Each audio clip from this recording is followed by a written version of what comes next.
thank you. I've been told it was a lot of other moves besides bold. I hope that's the correct one. But I'm going to give you a little bit of a background about myself, why I got in the race, what you will get if you were, if I'm so fortunate to win this election, and I'll take any questions you have. You know, my family and I, as Derek was saying, talking about living in Nevada, we've lived here for 45 years, and this state has been incredible for our family. My father was able to come here, pursue the dreams that he wanted, and to reach the pinnacle of his profession, winning the national championship in basketball. My mother was able to achieve her dreams. She not only worked with handicapped children and started a hard of hearing school, but she also has been in public service, working on the school board and in the Las Vegas City Council. I've been fortunate in that because of the opportunities this great state gave us, I was able to be successful in business enough that I can take care of my children and provide them with the lifestyle that I want them to provide without worries. This state has been tremendous. With that, my parents have always taught us the importance of giving back to the state. So you took half my speech there. Giving back to the state. My father, anytime a charity asked him to either come speak out there or to give some type of memorabilia, he always did. He understood it was important to give back to the community. My mother, she spent most of her adult life working with handicapped children, primarily the hard of hearing children. My wife and I are on numerous boards, from Hope for Prisoners, the Tarkanian Drive, and so forth. But you know what really caught my attention and my interest was when I was in college, and I watched statesmen like, at that time, Governor Laxalt, then U.S. Senator Paul Laxalt. I watched statesmen of what he was, and I don't use it as a politician because you see so many politicians now. When Senator Laxalt said something, you can trust that he was going to do what he said. He didn't campaign on one thing and then do something else. What he did was he made you proud that he represented you and proud of our public servants. It frustrates me today to see so many of our public servants that will do and say anything to maintain the power and prestige they have in their office so they can remain in Washington, D.C. They go out and they campaign and they promise you one thing, and when they go back to Washington, D.C., they do the exact opposite. My father always taught me the worst thing you can be in life is a phony. He said, even if you're successful but you're a phony, how can you look in the mirror and be proud of what you've accomplished? He said, if you're honest and you're true to yourself and you may not succeed in some of your endeavors, you should be proud of what you did because you were honest and true, you weren't a phony. And that's always stood out to me. And that's why it's so frustrating to watch what's going on with so many of the politicians today. If I'm so fortunate to represent you in Washington, D.C., this is what you're going to get from me. I have true convictions for my public ideology. I believe strongly in President Trump's America First policies and the conservative issues that have made our country so great. I believe strongly that we need to repeal Obamacare, and we don't need to repeal it. We need to repeal the Affordable Care Act because it's not affordable.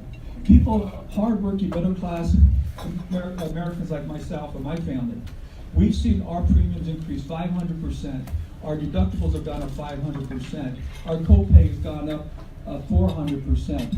This is not right that the hardworking middle class Americans who pay for their own insurance are being forced to burden this cost while so many others are not paying anything for it. I believe very strongly that we should not provide citizenship to people who come in our country illegally. We are a country of a rule of laws, and we've got to stand by those rule of laws. I believe very strongly we need to secure our borders and protect what is coming in and out of our country and who's coming in and out of our country and what's coming in and out of our country. These are things all Americans should rally behind. I believe very strongly that the United States should not be the world's police force. We have no business going overseas and creating wars because we don't like what one dictator or one leader of a country does and says. We should only go overseas and fight when there's an imminent threat to our national security, like there was after 9/11. I believe very strongly that we shouldn't use taxpayer dollars to fund programs, organizations that perform abortions. Our tax dollars should not be going towards those fundings. So you're going to have a guy in office with strong convictions, and you're also going to have somebody in office that has the courage to fight for those convictions. It's so easy to say, hey, you stand for those things, but then when the pressure comes, the mainstream media, your friends, people that you go out with, they start demonizing you because you take a certain position. How many of you have gotten those mean looks, those dirty stares when you supported Donald Trump. My dad is a basketball coach. Coached a player named Sam Smith in 1917, and we've done so much for Sam. Well, I came out and supported Donald Trump on MSNBC recently, and he went to Facebook and called me a racist. These are the type of things you face when you stand up for your convictions. It's not easy, but it's the right thing to do. I have shown that I'll stand up for my convictions. I showed that in the 2016 election. For all of you that followed that election, which I'm sure most of you did, you saw how the mainstream media and most of the general public would demonize you if you supported Donald Trump. They made you feel embarrassed if you supported him. In fact, virtually the entire GOP leadership here in Nevada came out and repudiated Donald Trump. They tried to get me to join them. When Joe Heck and Crescent Hardy had his press conference saying that Donald Trump should step down as nominee, I got all kinds of pressure from people saying, you need to join them. If you don't, you're going to lose your race. You're a winner now. If you don't join them, you're going to lose. They threw out the wife factor. Think what you're going to do to your poor wife if you don't back off Trump and you lose. What's going to let her down? I said my wife would be mad the hell at me if I even thought of that. She's stronger than I am. But you know what? It was an easy decision for me because I knew Donald Trump was going to be a much better president than Hillary Clinton would have been. Do any of you guys in here actually believe that Governor Sandoval, Dean Heller, Joe Heck, or Crescent Hardy thought Hillary Clinton would be a better president than Donald Trump? No, they didn't think that. They weren't thinking that. But they all came out and said they would support Donald Trump as president, would basically then help Hillary Clinton win the state. You know why they did it? It was because that was the move that they thought was politically expedient. They thought that would be better to help them in their political careers at the expense of what was best for our country. And to me, that's what's wrong with politics. The third thing you can get from me, strong convictions, courage to stand by those convictions. I'll give you another example of courage to stand by those convictions before I go on, because we were just talking about Yucca Mountain. In 2010, when I ran for the U.S. Senate, I was the first candidate in Nevada to come out, at least in southern Nevada, to come out and support Yucca Mountain, because I felt it was the right thing to do for our state, and if we have more time, we can get into all this stuff. I was told if you did that, it was going to end your political career, and you were going to it was going to be all over. But I knew it was the right thing to do, and I was willing to take that risk and do so.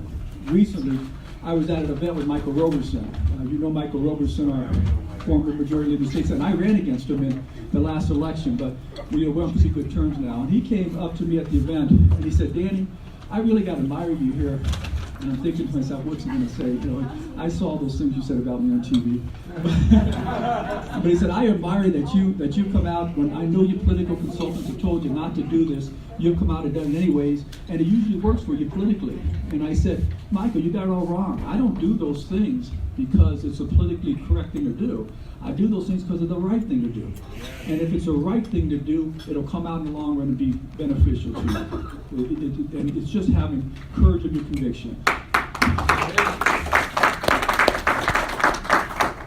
The third thing you're going to get from me is what my opponents want to marginalize me with, which I find humorous. They say the fact that I've lost some other races, I should quit, that, you know, there's no reason you should be in this race. I believe you want somebody in Washington, D.C. who's a fighter and who'll never give up. If you're going to go back to Washington, D.C. and do the right thing and fight for what's right for a country, you're going to get knocked on the ground, you're going to get beat up a little bit, you're going to lose some battles, right? But it's the ones that come back and they fight and they don't give up that are going to get things accomplished. And even my opponent says I'm a fighter that never gives up. They just think that's a bad thing. And then finally, what I've shown throughout my career is I work with people, first in sports and then in business, to bring people together and get things done. That's how you get things done in your successful life, and I've shown that throughout my career. That's what you're going to get if I am representing you here in Washington, D.C. You know, my dad used to say, why would you want to get into politics? The people that are the most successful in politics are the ones that lie the most and lie the most often. And he said, why do you want to be in that profession? And think about that.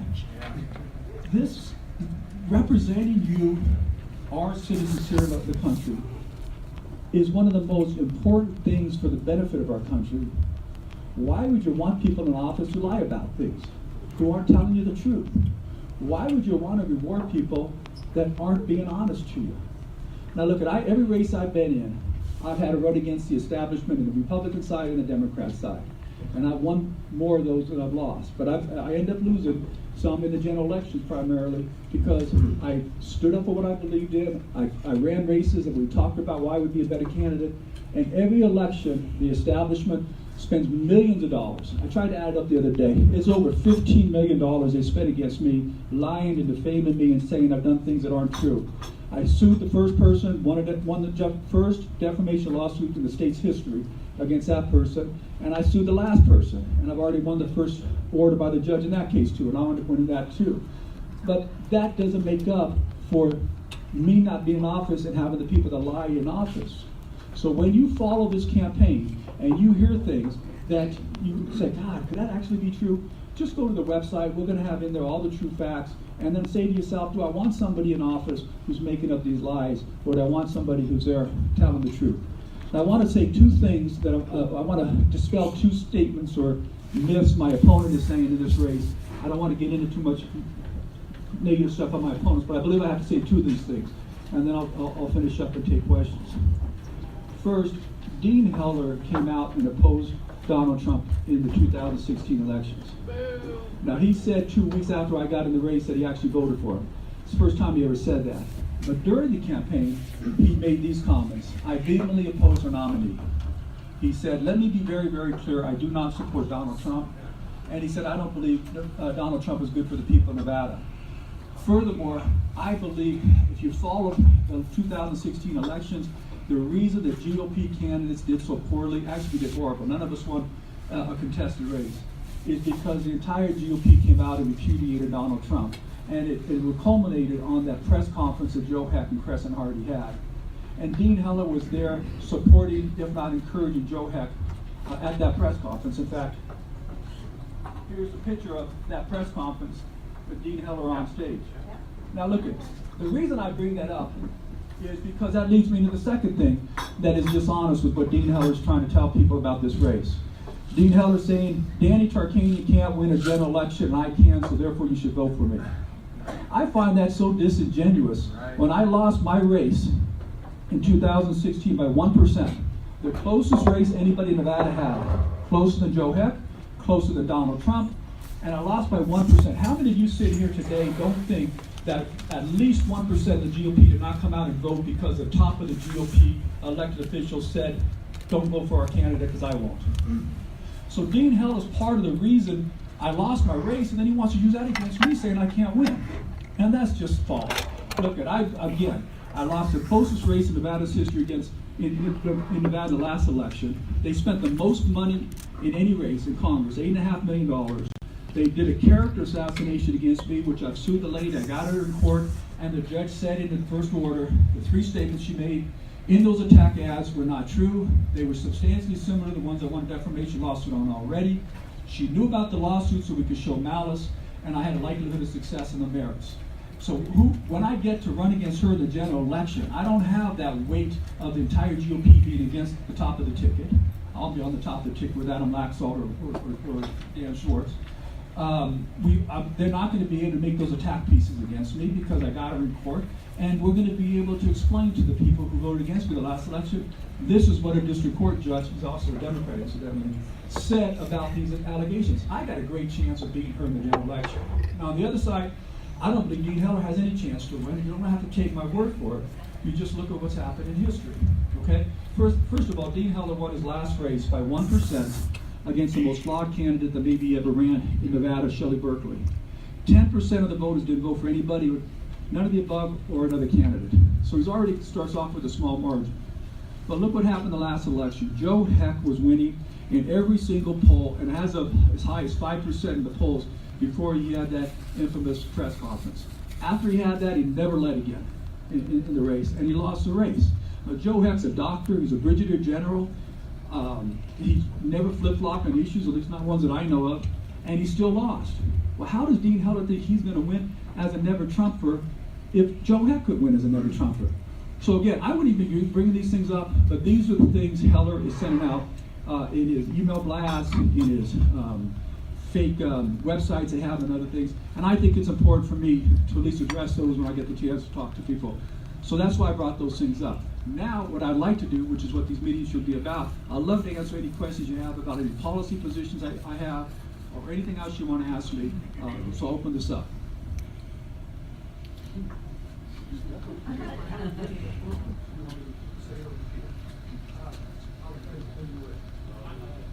I think if you look at two presidents, Reagan, Trump, there's a commonality that is notable, and that is the ability to reach across the aisle and this powerful argument to Democrat voters why conservatism is going to work for them.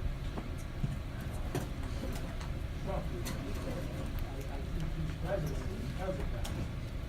You're in a state that's kind of a microcosm of the nation, where you have a lot of new voters and even precincts. So how are you going to, what is your plan or strategy to reach across the aisle ideologically and convince those Democrat voters that what the Democrats have been doing there is hasn't worked for them? So how am I going to reach across the aisle and stop Democrats or independents and get them to vote for myself and maybe some others on the Republican ticket? What people don't understand is they say Donald Trump lost Nevada and he did poorly here. That's not true at all. Romney lost by 7. I think McCain lost by 9, if I'm not mistaken. Trump lost by 2%, and as I just mentioned, the entire GOP established elected officials were against him. I think he overperformed. Why did he overperform? Because he was speaking out to hardworking middle-class Americans, many of which are Democrats, union workers, blue-collar workers that are sick and tired of getting, let me find another word for screw, getting the short end of all the legislation that's passed in Washington, D.C. I talked about Obamacare. You heard stories about what they're doing with the tax stuff. Now, you know, he spoke out to people that have been upset, frustrated, angry that their voice isn't being heard, and he's overperformed in Michigan, in Wisconsin, in Pennsylvania, and I believe here also. And again, it's not just, I believe these things that Donald Trump had articulated in America First policies and talked about them in years past. I never had that great slogan. I mean, that slogan is what gets it, America First policies. Who doesn't believe? I mean, you get a Democrat or somebody, who doesn't believe we should secure our borders and be able to protect what comes in our country? The Democrats voted on that in early 2000. They believe in that. Come on, who doesn't believe we should be out fighting wars that don't have an imminent threat to our national security? I believe Democrats, at least reasonable ones, and independents do. So the point, to answer your question, I'm going to reach out to the same type of voters Donald Trump did with the hardworking middle-class Americans, and I'm going to be their voice in Washington, D.C., maybe a little bit of an echo compared to Trump's loud voice, but I'll be there supporting them. I want to point out, I don't even know how to express it, whether it's on a small scale, whether it's on a big scale, but the communication is really lacking. I don't know if it's a Democrat thing, I don't know if it's a school thing, but if you say, oh, the cloud is blue, the sky is blue, they're saying, oh, look at the red something here. It's happening in a lot of districts. It's happening when you try to get something done. It's happening on the internet. You can't seem to get anywhere, and it's become the norm. The art of politics. Okay, the art of politics, as my dad so well articulated a decade ago, is the people that can lie the best are the most successful. And what they do is they don't, normally it's not a complete black and white lie. They take a certain fact and they twist it around and make it look bad. I'll give you an example. When you saw that health care bill that Dean Heller came out and had a press conference, said he wouldn't vote for it because they said 23 million people were going to be dropped from their health insurance policies. We later found out that 15 million of them were the ones that are forced to buy their health care, don't want it. So you're really not dropping them, you're allowing them to get off it. So there's only 8 million, but they manipulate the stats to do that. They're doing that now with the tax reform. You know, what's the answer for that? I mean, again, I love and still do love Senator Paul Laxalt and those type of people that were statesmen. And you can sit back and you can say, gosh, John McCain, what a war hero, great guy. Mitt Romney, really a dignified person. They both got their butts kicked, right? Who wins? Donald Trump came back swinging away, punching away, and he offended a lot of people, but he fought back. And I think to answer your question, the only way we're going to be successful is if we fight back, we roll up the sleeves and go out. And that's a good point. The other reason that's going to be different for me when I run in this general election is I'm not going to sit back and allow these ads to come against me and not respond to them. I kept thinking, and I shouldn't say that, my campaign consultants could tell me they're not taking effect. Don't worry about it. No, you got to respond. You got to punch back harder than they did. If you learn anything from Donald Trump, you don't allow an attack their own answer. Yes, sir. Hi, I'm Jimmy Killian. You are from Southern Nevada, and that's fine. I've spent the first 5 years. For some people, it's fine. No, I have no objection for you to decide. The fact is, the obstacle is the way. That will become apparent. I don't think you have to take things head on. What you have to look for is a better way to approach the problem. That being said, UNLV is probably within 5-6 miles of Mandalay Bay. In my own heart, I'm following the progress of the legislation that's making its way through by a covert process. It was amended when it came out of the House. There's a lot of talk about how the main thrust of that bill from the House is going to be set aside in the Senate. I just have a very simple question. It probably is only a yes or no, but you can expand upon it. How, with the legislation that has gone to the Senate for review related to the right of all American citizens to bear arms, is the legislation that's currently going to go before the Senate going to ever head off an event like the shooting at Mandalay Bay in Las Vegas? And then first of all, that's the question that was asked me over and over again after that shooting. I have no fear going on MSNBC and CNN and stand up for what's right. And I was on MSNBC twice, and I said the same thing. I said, look, I'll work on trying to find solutions that can minimize these type of tragedies. First of all, you're not going to ever eliminate it. You have some crazy people that do it.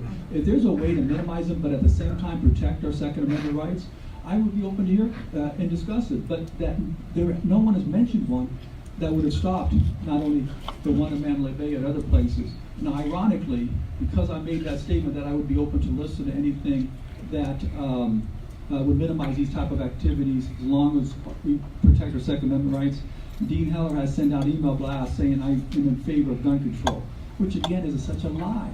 And it's one of those things that just frustrates you to death.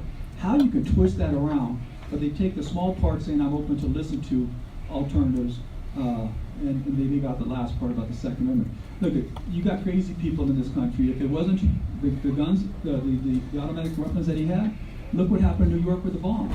I mean, he would have had a bomb that maybe walks in the middle of that group and blows them all up. Probably had more tragedies. So that's not. Yes, sir. Senator Eller's been really active with the Veterans Affairs legislation. A couple dozen of my own been involved in it or offered one.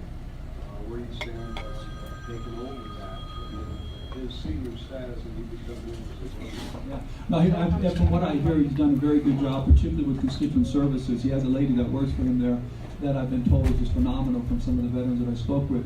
And I anticipate making a very strong offer for her to stay on when I become the senator. I don't think there's anybody more important in our country that deserves the best treatment, the best respect, and the best attention than people that put their lives on the line every day defending our country, giving us the right to live in this free society. I did a piece on December 7th talking about my grandfather who was in World War II and in the Korean War in the submarines, and how it changed him. And he was never the same. He came back, he was distant, he was very hard on his wife, and how that affected their family. And you think this guy did so much to allow us to live in this country, and these are the ramifications he had, and we don't take care of he or others like him. That's the worst atrocity our country can do, in my opinion. Yes, sir. I think I heard you mention Yucca Mountain. And up north here in this room, most of the people up here are in favor of Yucca Mountain, and I know the people up here are in favor of Yucca Mountain. And my good friend over here has been pushing hard. And what we're really looking for is for someone up there to complete the study of the feasibility of Yucca Mountain. Mr. Heller won't touch that with a 10-foot pole, even though he said in this room, or in the Republic of Men's Club, he'd be happy to discuss it. And then he just ignored me for 4 months in a row. So, would you be happy to at least discuss Yakima? Look, this is, you see, it's easy to say things when you're running for office here and there's no, I'm with people that are in favor of it. It's tougher when you step out into the line of gunfire and willing to do so. In 2010, every single elected official in Nevada had fought everything they could to stop Yucca Mountain. I was running the U.S. Senate seat, the primary against Harry Reid when I was in the primary. I came out and I said I'm in favor of Yucca Mountain. One turned it into a reprocessing facility like they do in many of the countries overseas, particularly in France. And I came out and said, and I was told again, you're going to lose the Las Vegas vote. It's not the right thing to do politically. But again, to me, it isn't the politically right thing to do that's important if you want to be in public service. It's to do the right thing to help your country and community. Let me just throw some. Thank you. Yeah, I can go. Let me just throw this up. First of all, I'm going to talk about Yucca Mountain.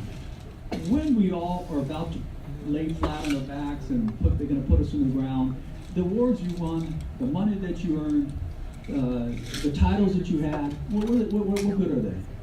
There's nothing. The only positive thing you have when you are taking your last breath on the face of this earth is a positive impact you have for people in your community, your state, and your country.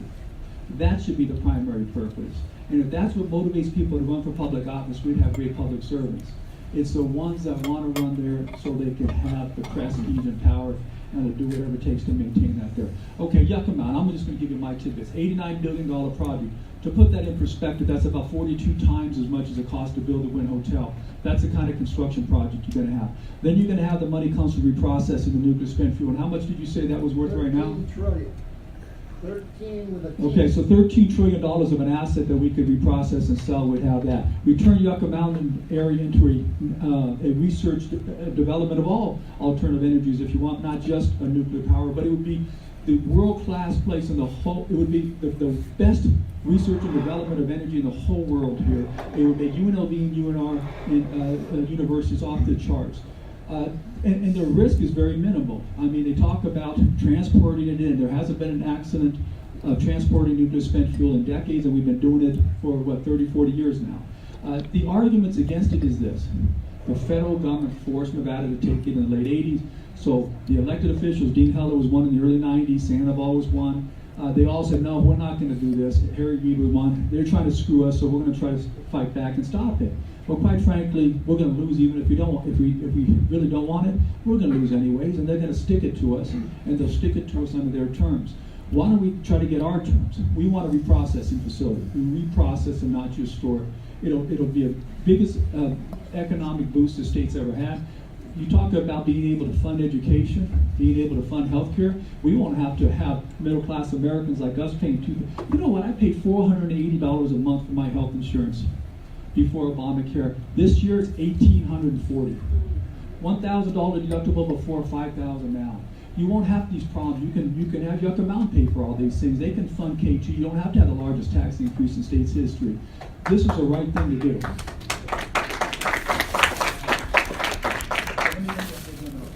Yes. A topic on everybody's mind is education. We're constantly hearing how Nevada is in the dumpster education. And it wasn't that many years ago when we had a wonderful education system in the United States. California was known for this, New York, Nevada. And then the teachers came along with their unions, and things started to go awry. The answer at that point became, well, how do we fix this? How do we change things? How do we make it better? And it's a typical government answer. Well, we've got to spend more money. We're not spending enough money. Well, we tried that, and all it did was fatten a bunch of union bureaucrats' salaries and pocketbooks and increase donations to a party which has a blue label. It's largely a local problem, but I see in your brochure that you'd like to do something about education at the federal level. What can you do that will change education in Nevada, in California, in New York, in Illinois, in the country? One of the things we learned through history of our country is every time we create more competition, we get a better product at a lower cost, right? We have a public school system where all the tax dollars are going to one institution. If we allow school choice and you allow people to use money that they're already paying in taxes to come back to the individual family and let them pick and choose what schools they want to go to, you're going to create more private schools that are better, you're going to create more charter schools. Maybe some of the parents want to homeschool and they're going to have the funds to do that. And then it's going to force the public education system to get better and to compete with the rest of them, or they're going to be left behind. So what I'm talking about on my brochure is, we try to pass the education savings account here in Nevada. The Supreme Court said it's legal, but you can't use tax dollars designated from the education fund to do so. Well, instead of having a special session and reallocating funds to education, when they did the Faraday deal here in Nevada, we didn't do it, and then the Democrats took over the state, and we could never get it passed. And unless Republicans control the governor's office, assembly, and the Senate again, we're never going to get this done. Never. It's not going to be funded. Now, you know, the last time we had a Republican-controlled governor's office, assembly, and Senate before 2014, 89 years. So I wouldn't hold our breath on getting it done. So what's the solution? Education is funded two ways. I believe 4,200, these numbers may not be completely accurate, but close enough. About 5,200 comes from the state money here, 4,200 from the federal money. Well, why don't we just reverse it? And instead of using the state money to fund the education savings account, if the federal money that comes back to the states here could be used in block grants and you allow it to be allocated to the different families to use for education, like the education savings account, it's a way to get around what we're never going to get done here again in Nevada. Yes, sir. Our business and got put it back in the private school. Two of them that we put in, one was one grade behind in math and 2 in English, and the other was the opposite. So I said to them, how could you get such great grades? What do they do in the public schools? All 3 of them. Now, 3 of them are telling me separately. There's approximately 25 kids in the class. Of that 25, 5 don't speak English. I said, how does the teacher teach them? And they said the teacher finds a bilingual student. So the teacher will give the lesson in English. The bilingual student will then translate it to the Spanish-speaking students, who then may have a question that in Spanish says that to the bilingual student, then goes back in English to the teacher. Now imagine all these 6, 7, 8, 9-year-olds that are sitting here twiddling their thumbs while this is going back and forth. You wonder, first of all, why they're not learning anything, and second of all, why they don't have anything to study when they go home. That's the problem. You know, look, if I was, and my grandmother came to America, she couldn't speak English. If I was in her position, I had kids, I would demand that they learn English immediately so they could acclimate themselves to our society and be better at it. I think that's the answer to, or big answer to ourselves. You mentioned about how long it took for us to get the Republican pass in the state legislature to get election. How would you money the Senate will help us get the legislation out and keep it on? Because I'm going to help bring the Trump people, the people that like what's going on with the White House and those policies out to vote. Dean Heller will not get the Trump people to come out and vote, or at least not as many as he needs. We saw that with Joe Heck. Well, you're looking to vote for you, but how are you going to get them No, to vote for legislation? yeah, but they vote down. Because it's a down ticket. Yeah, they vote down ticket. Just like, look, we had some good candidates, myself included, that lost this last election. So I want to pat myself in the back a little bit. We lost because the top of the ticket underperformed because people were discouraged to come out and vote for President Donald Trump in the election, so it goes down ticket. Every single one of us lost. So if we do well, myself can bring people to the polls, Adam or Dan brings people to the polls in the governor's race, it helps everybody in the down ticket. But to be quite honest with you, there are assembly races that we have no business winning because the numbers are just too ridiculous. We won in 2014. Do you guys understand why we won in 2014? Because a lot of people don't understand it. You know why we won in 2014? Democrats stay home. Why did they stay home? What? Off your election. Well, there's off-year elections all the time. Let me tell you what. What's that? No one was challenging Santa Claus. Yeah, I told you, my man. It's smart right here. This is what happened. No president on the ballot. No Senate race on the ballot. The only main race on the ballot is Governor Sandoval. And who did Governor Sandoval run the general election? Anybody remember? Well, that's because the guy who was nominated by the Democrat Party lost to none of the above in the primary. Imagine losing none of the above and then being the nominee. That's pretty hard to do. So to think that's going to happen again, it's almost impossible. What about voter fraud or ID regulations in the state? 2006, I was a strong proponent of requiring people to show photo ID and proof of citizenship when they registered, photo ID when they voted. 80-some% of all Nevadans were in favor of it. The Democrats will not allow that to go to a vote. That's the other thing that bothered me about the 2000 and I guess would be 15 legislature. Sure. Why didn't they vote and pass a photo ID bill at that time when we had the chance to do so? Right. It really, every year you hear Republicans talk about how they want it, and we had the chance to do it and we didn't. This is the thing about voter fraud, is there is some voter fraud here. We've established that. I mean, my wife and Victoria Seaman and some others, they walked door to door on some of the people that registered late and found 2 or 3 of them that were illegal. They forwarded to Barbara Sagaski. She's found some others. The question is how much, and it's hard to tell because nobody ever does an investigation, thorough investigation, to find out, a preemptive thorough investigation.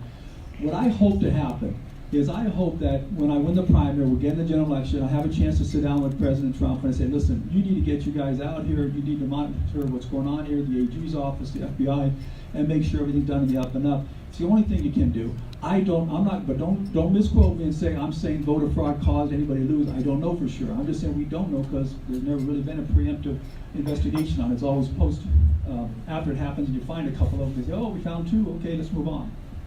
When you get to Washington, D.C., you'll be in one of the most exclusive clubs in the world. And that exclusive club has a leader that can't even find his way out of the closet. Well, that's the wrong term. But anyway, he doesn't have a lot going on. And then all the people that are there follow the heads of the club. I think that what we need, our employees work for us. They don't work for the members of the club. And one of the things that the club has a great thing doing, most people don't even realize, it's called the omnibus bill. That's when all the spending goes into one big thing, and 33% of that budget is just automatic.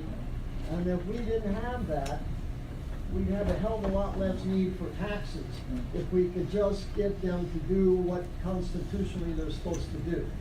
There's 12 groups that are there, finance, vets, etc.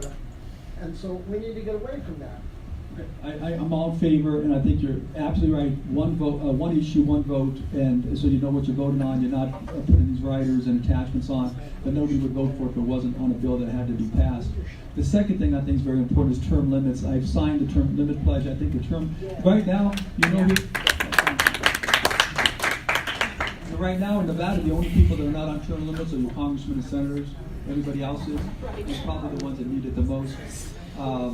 And with respect to the person in Washington, D.C. who's in charge of the Senate, I've come out and said I will not vote for him to be the majority leader in the state's U.S. Senate again. That's a throwaway issue, Danny. That's like Helen saying that no pay, no budget, no pay. Yeah, that's a whole lot different. No, that's a whole lot different. The club's not going to vote for that, and that's where you're going to get term. That's the only place you're going to get term limits is in the. Oh, you're talking about okay. We're on a different thing. Term limits has to be done constitutionally.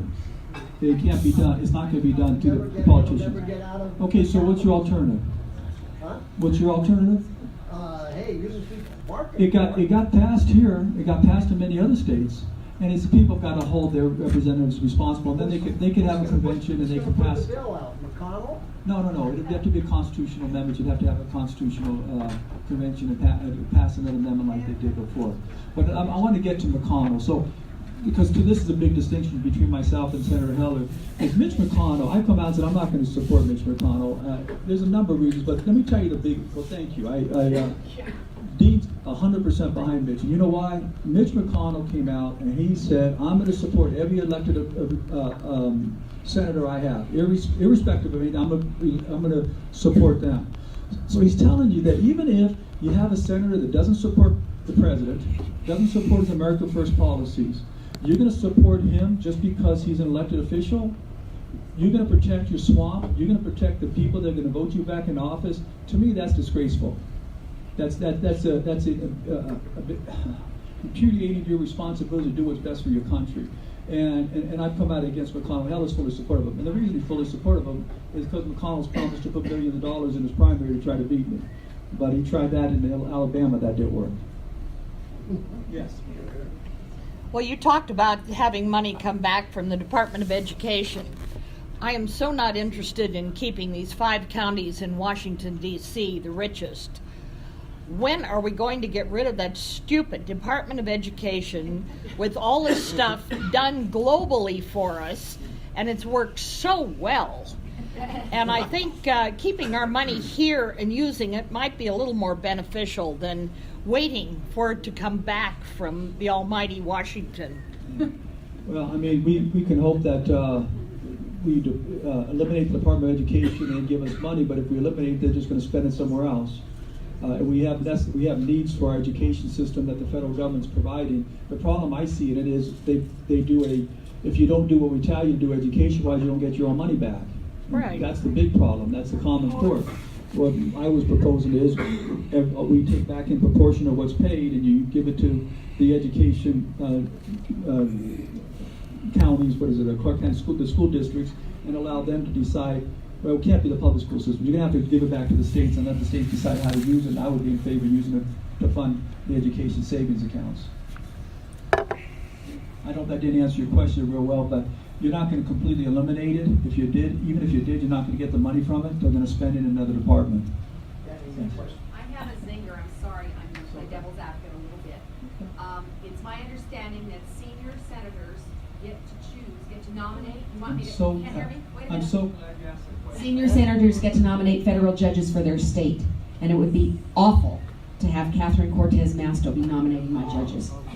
I'm so glad that was asked, because when I was supposed to speak here last time, that was a big issue. The senior senators normally nominate who they run a record. No, they don't nominate. They absolutely don't nominate. They recommend to the president who they feel would be a good district court or court of appeals judge. The president is the only person who decides who to nominate for the federal bench, and that nomination then goes to the full Senate. So Catherine Cortez can make a recommendation, and Donald Trump will ignore her, just like he ignores Schumer in New York, and who's the lady in California that's a senior one? Pelosi. Would it be, Feinstein. Feinstein. Do you think Donald Trump's actually picking federal judges in California based upon Feinstein's recommendations or Schumer's? Well, it's just as laughable to think that he would pick Catherine Cortez's. It's a non-issue. It's a complete non-issue, and I don't know where it all got started. Maybe from something around here. I don't know, or maybe from Heller's office. I can tell you, it's a non-issue. And if it was, then Harry Reid would have nominated every single person that was here during the Bush years, and he didn't. In fact, yes. My name is Lynn Chapman, and I'm state vice president of the Nevada Able Forum. And I wanted to know where you stand, even though everything's been rescinded in our state. But where do you stand on Article 5, COS, Constitutional Convention, the budget amendment? Where do you stand on those? Well, you'd have to go through each one and tell me what you're referring to. Well, Constitutional Convention. For what? Do you want a constitutional convention for? One would be the term limits when we're talking about. That's what I'm saying. Where do you stand? Do you want Congress to call a constitutional convention, or are you against having a constitutional convention? Are you worried? Because some people are worried if you do that, they're going to pass other constitutional amendments that would be highly effective to us. Yeah, because we have a lot of people out there that have a lot of things that they want to do to our Constitution, and that's what we've got to be very careful about. So I'm just You absolutely have to be very careful for it, but there are also some things that are very important, I think, to get passed, and I think term limits is one of them.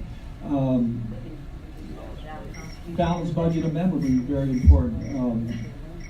I'll have to send you some information. No, I actually, when this issue you're talking about was brought up when my wife was a state party chair, and they were educating her on the risk of doing that, and so I understand what you're trying to say. And there are risks that maybe some of those things would be passed that we're not in favor, but you need a high, was it 2/3 of the state legislatures and so forth? And I don't think they're going to get 2/3 of the many. Yeah, that's for an amendment. If you're doing an amendment to the Constitution, but I'm talking about opening up our Constitution to a convention like we had for the first convention. No, we have that to allow amendments, to vote on amendments, and you'd have to have a 2/3 majority. Yeah, but that's what we're talking about.